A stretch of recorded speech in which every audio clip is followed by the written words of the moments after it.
안녕하세요. 끝까지 보면 도움이 되는 마줌마TV입니다. 연일 확진자 수가 좀처럼 줄어들고 있지 않은데요. 이 가운데 백신 접종이 활발하게 이루어지고 있고 현재 기준으로 전국 1차 접종은 약 69%, 전국 완전 접종은 41%라고 합니다. 연령층에 따라 백신 1차 접종을 이제 막 시작하거나 혹은 1차 접종만 마무리했거나 2차까지 완료하셨을 텐데요. 오늘은 백신 접종을 하면서 우리가 하지 말아야 할 것들, 그리고 무엇을 알고 지키며 조심해야 하는지 등 관련 내용을 정리해 봤습니다. 기본적일 수 있지만 의외로 간과하고 있는 부분들도 있을 수 있는데요. 해당 내용 확인하셔서 접종 후 모두 건강하게 잘 지내셨으면 좋겠습니다. 그럼 궁금하신 분들은 오늘도 끝까지 봐주세요. 사람마다 백신 접종한 후 나타나는 증상들이 모두 다르고 불편함을 느끼게 되는 시기도 상이합니다. 접종 후 여러 가지 반응 중 매우 드물거나 나타날 수 있는 아나필락시스 증상에 빠르게 대처하는 것이 굉장히 중요합니다. 백신 접종 후 바로 나타날 수도 있는 이 증상은 심각한 알레르기 반응으로 피부, 호흡기, 순환기, 신경계 및 위장관계에 나타나며 심할 경우에는 목이 붓고 조이며 숨이 차고 의식이 없어지는 등 생명을 위협할 수도 있습니다. 이와 같은 상황이 생기면 빠른 응급조치가 반드시 필요하기 때문에 백신을 접종하고 난 후 바로 집으로 귀가하지 않고 병원에서 대기하는 시간이 꼭 필요합니다. 따라서 병원에서 백신 접종 후에는 바로 집으로 귀가하면 안 됩니다. 이상 반응 관찰을 위해서 보통 15분에서 30분 정도는 병원에 머문 후에 귀가하게 됩니다. 이는 앞서 말씀드린 것처럼 드물지만 아나필락시스 반응이 일어날 수도 있기 때문입니다. 그리고 병원에서 귀가한 후에도 집에 머물면서 휴식을 취하고 3시간에서 4시간 이상은 본인의 몸 상태를 꼭 잘 체크해야 합니다. 혹시라도 이상 반응이 생기면 빠른 조치가 필요하기 때문에 주변에 급하게 갈 수 있는 병원의 위치, 전화번호 등을 파악해 놓고 필요에 따라 빠르게 이동하는 것이 중요합니다. 특히 어르신들의 경우는 증상 발생 시 도움을 바로 받을 수 있도록 가급적 혼자 계시지 말고 주변 이웃 혹은 가족분들과 함께 계시는 것이 좋습니다. 그리고 접종 후 크게 이상 반응이 없더라도 일주일 정도는 본인의 건강 상태를 유심히 확인하셔야 합니다. 접종 당일과 다음날 꼭 하지 말아야 할 것이 있습니다. 몸의 컨디션이 백신 접종과 크게 다르지 않으면 원래 일상처럼 그대로 지내려고 하시는 분들이 계실 텐데요. 접종 당일과 다음날까지는 과격한 운동과 음주는 꼭 삼가고 접종 당일 하루 정도는 목욕이나 샤워를 하지 않는 것이 좋습니다. 접종 후 괜찮다 할지라도 면역이 형성되는 과정에서 근육통, 발열, 두통 등의 증상이 나타날 수 있기 때문에 과격한 운동은 삼가는 것이 좋습니다.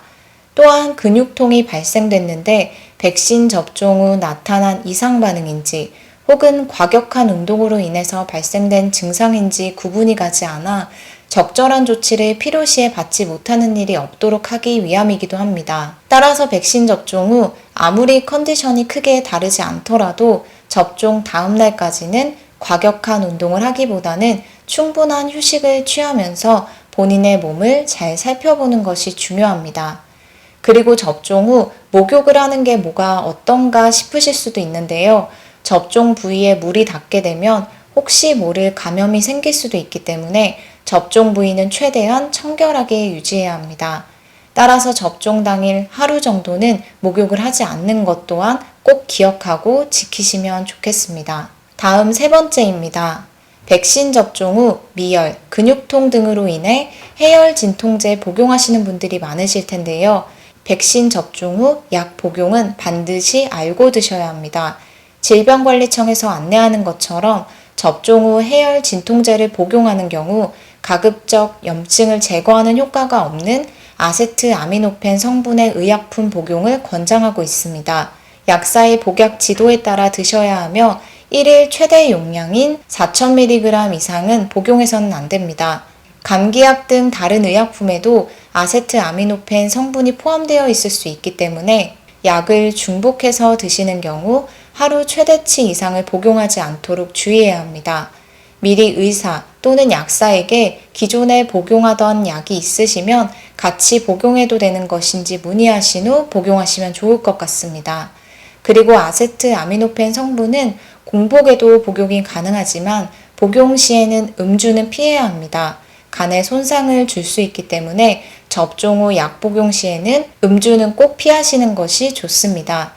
그리고 음주의 경우도 앞서 안내드린 과격한 운동을 피해야 하는 이유와 동일하게 이해하시는 것도 좋을 것 같습니다. 음주로 인해 컨디션이 저하된 것인지 아니면 백신 접종 후 컨디션이 좋지 않아 이상 반응이 나타난 것인지 혼동할 수 있기 때문에 가급적이면 삼가는 것이 좋다고 하니 이 부분도 함께 참고하시면 좋을 것 같습니다. 백신 접종 후 무엇을 주의해야 하는 건 못지않게 이상 반응이 나타날 경우 어떻게 대응해야 하는지 미리 숙지해 놓는 것도 매우 중요합니다. 보통 백신 접종 후 가벼운 이상 반응은 나타날 수 있다고 합니다. 접종 후 열이 나거나 피로감이 생기고 접종 부위의 통증, 발적 등의 반응은 면역이 형성되는 과정에서 나타날 수 있는 반응으로 대부분 2일에서 3일 이내에 사라진다고 합니다. 질병관리청은 만약 접종 부위에 부기와 통증이 있는 경우에는 그 위에 깨끗한 마른 수건을 대고 냉찜질 하는 것을 권장합니다. 찜질도 온찜질, 냉찜질 중에 어떻게 해야 할지 모르시는 분들이 계실 텐데요. 접종 부위 부기, 통증이 있는 경우에는 냉찜질을 권장한다고 합니다. 또한 미열이 있는 경우에는 수분을 충분히 섭취하고 휴식을 취해야 합니다. 발열, 근육통 등의 몸살이 있는 경우에는 해열 진통제를 복용하시면 도움이 됩니다.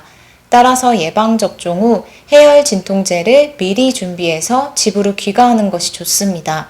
하지만 이러한 조치를 취하고 휴식하며 약을 복용했음에도 불구하고 증상이 나아지지 않는다면 의사의 진료를 받아야 합니다. 부기, 통증, 발적 등이 48시간 이후에도 악화되거나 접종 부위 이외에 멍이나 출혈이 발생하는 경우, 그리고 기운이 떨어지거나 호흡곤란, 흉통, 복통 등이 계속적으로 나타나는 경우는 반드시 서둘러 병원에 방문해서 진료를 받아야 합니다. 특히 앞서 말씀드렸던 아나필락시스 증상은 생명을 위협할 만큼 위험한데요. 피부가 전신으로 붉어지거나 두드러기가 생기고 말하기가 힘들고 목소리가 잠기고 혀가 붓고 창백하거나 늘어지며 가슴 답답함을 느낀다면 119에 신고하거나 응급실을 방문해야 합니다. 사람마다 몸의 이상 반응은 모두 다르게 나타나기 때문에 유심히 자신의 몸을 살펴보는 것이 중요하다고 합니다. 최소 4주간은 평소와 다르게 본인의 몸에 다른 증상이 나타나지 않는지 지켜봐야 합니다. 백신 접종 후에도 항체가 형성되는 데까지는 시간이 걸리기 때문에 방역 수칙을 철저히 준수하는 것이 중요합니다. 오늘은 이렇게 백신 접종 관련 꼭 알아야 하는 몇몇 내용들에 대해서 정리해 봤습니다. 접종을 앞두고 계신 분들 혹은 완료하신 분들 등 관련 내용들을 나를 위해서뿐만 아니라 가족분들을 위해서라도 숙지하고 계셔서 접종 후에도 더욱 건강하게 잘 지내셨으면 좋겠습니다. 오늘도 끝까지 봐주셔서 정말 감사합니다. 구독과 좋아요, 알림 설정 꼭 부탁드립니다. 감사합니다. 항상 건강하세요.